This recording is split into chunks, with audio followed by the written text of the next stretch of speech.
अस्सलामुअलैकुम एवरीवन। जैसे कि हम सब जानते हैं कि मुहर्रम कुर्बानी का महीना है और इस महीने ऐसी कुर्बानियाँ दी गई है जो क़यामत तक की कभी नहीं दी जाएगी। मुहर्रम में बहुत सारे नबियों पे अल्लाह की बहुत मदद उतरी है और इसीलिए इस महीने को अल्लाह का महीना कहा जाता है। तो मैं आपको कुछ इवेंट्स बताती हूँ जो मुहर्रम में हुए हैं। पहला, आदम अलैहिस्सलाम की तौबा कबूल हुई और अम्मा और अब्बा को फिर से मैदान अरफात में मिलाया गया। दूसरा, नूह अलैहिस्सलाम की कश्ती जूड़ी पहाड़ पे जाके टिकी। तीसरा, मूसा अलैहिस्सलाम समुंदर पार कर गए और फिरौन वहीं डूब गया। चौथा, यूनुस अलैहिस्सलाम को मछली के पेट से निकाला गया और अल्लाह ने उनकी खूब हिफाजत की। पांचवा, हमारे सबसे प्यारे सहाबा हज़रत उमर रदी अल्लाह ताला अन्हुम, उनकी शहादत हुई। और आखिर हमारे प्यारे नबी सल्लल्लाहु अलैहि वसल्लम के नवासे और उनके पूरे अहले बैत की कुर्बानी दी गई।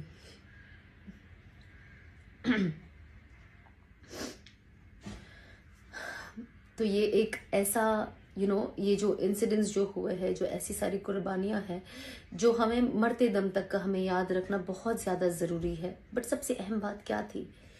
हमारे प्यारे नबी सल्लल्लाहु अलैहि वसल्लम के नवासों को ऑलरेडी इस दुनिया में बता दिया गया था कि वो जन्नती है, वो जन्नत के जवानों के सरदार है।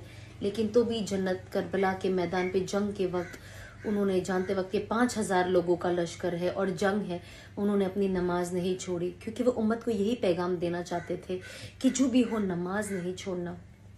तो ये सबसे अहम बात है कि कुछ भी हो जाए हम हक पे रहे, हम अल्लाह के हुक्म को फॉलो करें, हम सच्चाई पे रहे, क्योंकि नमाज सबसे ऊपर है, सबसे ऊपर है।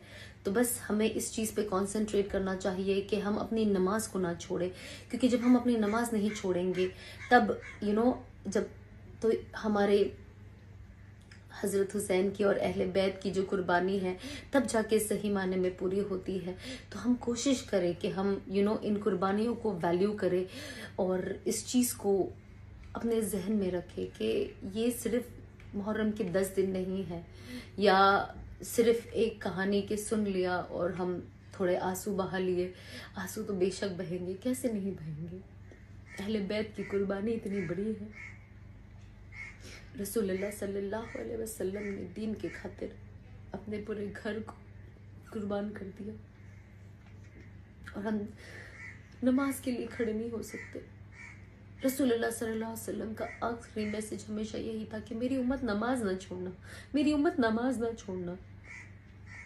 और इस चीज को और ऊपर के लेवल पे लेके गए हजरत हुसैन कि उन्होंने नमाज नहीं छोड़ी, उन्होंने नमाज नहीं छोड़ी, जानते वक्त कि सब कट रहे हैं, मर रहे हैं, लेकिन नमाज नहीं छोड़ी।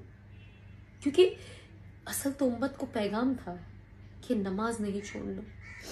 तो हम कोशिश करें कि नमाज की अहमियत हम अपनी ज़िंदगी में लाएं और समझे कि अल्लाह ने हमें कैसी नेमत दी है, कैसी नेमत दी है।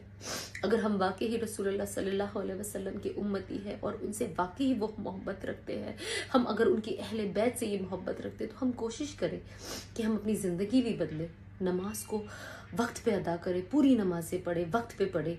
और असल तो ज़िंदगी बदलना है। ये सिर्फ कुछ वक्त हम कुछ वक्त के लिए उदास हो जाते हैं और ये चीज़ें याद करके रोते हैं, फिर क्या, मुहर्रम गया, वक्त गया, बैक टू नॉर्मल। हम कोशिश करें कि ये महीना, जैसे मुहर्रम का 10वां दिन अल्लाह ने, जब हम क़यामत तक की जब ये स्टोरी सुनाई जाएगी और मुहर्रम की अहमियत के बारे में बताया जाएगा, तो 10वें मुहर्रम को हर नबी के हर नबी के साथ अल्लाह ने क्या मामले किए थे सुनाए जाएंगे। तो हम कोशिश करें एज एन इंसान, हम ये 10वें मुहर्रम के दिन हम अपने अंदर भी कोशिश करें कि एक ऐसी कोई नई चीज़ लेके आ जाए, अपनी ज़िंदगी बदल दे, तौबा कर दे, नमाज के पाबंद हो जाए इंशाल्लाह। तो जब आप ये लोगों को मुहर्रम की कहानी अपने आने वाले नस्लों को जब हम सुनाएंगे कि 10वें दिन पता है ये हुआ था, इस नबी के साथ ये हुआ था, इस नबी के साथ ये हुआ था, अहले बैत ने ये किया था, और या अल्लाह मेरी जिंदगी में भी आपने ये कर दिया कि 10वां मुहर्रम में मेरी भी जिंदगी बदल गई, मैंने भी तौबा कर लिया, मैंने भी अपने आप को आपके हुक्मों के आगे झुका दिया, मैंने भी अपना नफ्स मार दिया। क्या ही बात होगी ना कि 10वें मुहर्रम के दिन इतने सारे नबियों के साथ अल्लाह ने जो मामले किए, आप अपनी भी स्टोरीज के अंदर डाल सको कि अल्लाह ने मेरे साथ भी एक मामला किया कि मुझे हिदायत दे दी, मुझे सही रास्ता दिखा दिया, मुझे अपने करीब खींच लिया, मैं भटक गई थी, मुझे बुला लिया। तो हम इस मुहर्रम को हमारी जिंदगी बदलने का जरिया बनाए, तौबा का जरिया बनाए।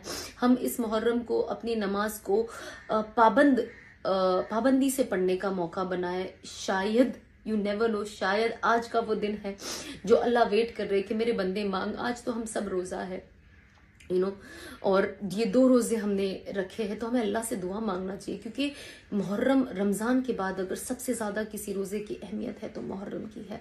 तो हम कोशिश करें कि इस चीज को हम अल्लाह से मांग ले कि अल्लाह तू इसमें भी हमारी जिंदगी बदल दे। तो बस मेरी आप लोगों से ये हाथ जोड़ के दरख्वास्त है कि हम इस मुहर्रम को ज़ाया ना होने दें, और इससे जो असल सीख हमें मिली है उसे अपनी ज़िंदगियों में ले आए। और क्या ही खुश होगे ना जब आप अपनी ज़िंदगी बदलोगे, आप तौबा करोगे, आप अल्लाह की तरफ जाओगे, आप अपने नमाज के पाबंद बनोगे। अल्लाह रसूल और उनके अहले बैत, उनकी नवासे क्या ही खुश होंगे हमें देखकर।